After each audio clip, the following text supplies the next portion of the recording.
ಧರ್ಮಸ್ಥಳ ಒಂದು ದೇವಸ್ಥಾನ ಅಲ್ಲ, ಒಂದು ಭಾವನೆ ಅದು. ನಾವು ಹಿಸ್ಟ್ರಿ ನೋಡ್ಬಿಟ್ಟಿದೀವಿ. ಮೊಹಮ್ಮದ್ ಗೋರಿ, ಮೊಹಮ್ಮದ್ ಗಜ್ನಿ, ಅಲ್ಲಾವುದ್ದೀನ್ ಖಿಲ್ಜಿ ಇವರೆಲ್ಲ ಬಂದು ಆ ಸೋಮನಾಥನ್ ಮೇಲೆ ಅಟ್ಯಾಕ್ ಮಾಡಿದ್ದು, ವಿಗ್ರಹಗಳನ್ನ ಬಂಧಿಸಿದ್ದು, ನಮ್ಮ ನಂಬಿಕೆಗಳನ್ನ ಹಾಳು ಮಾಡಕ್ಕೆ ಟ್ರೈ ಮಾಡಿದ್ವಿ.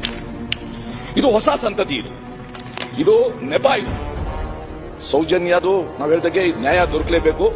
ಆದ್ರೆ ಸೌಜನ್ಯ ಸಾವನ್ನ ಉಪಯೋಗಿಸ್ಕೊಳ್ತಾ ಇದಾರಲ್ಲ ತಮ್ದ್ಯಾವುದೋ ಒಂದು ಅಜೆಂಡಾಗೆ, ಅದಕ್ಕೆ ಅವಕಾಶ ಕೊಡಬಾರ್ದು. Don't play with the trust or faith of the Hindu community. ಆ ಭಾವನೆಗಳ ಜೊತೆ ನೀವು ಚೆಲ್ಲಾಟ ಆಡಬೇಡಿ. ಯಾಕಂದ್ರೆ ನಾನು ವೈಯಕ್ತಿಕವಾಗಿ ನನ್ನ ಜೀವನದಲ್ಲಿ ಯಾರು ಬಂಧು ಇಲ್ಲ. ನಂಗಿರೋದು ಒಬ್ಬನೇ ಒಬ್ಬ ಬಂಧು ಅಂತಂದ್ರೆ ಧರ್ಮಸ್ಥಳದ ಬಂಧುರ ಸ್ಫುರತೃಗಂತ ಸಂತತಿ ಪ್ರಮೋದಮಾನ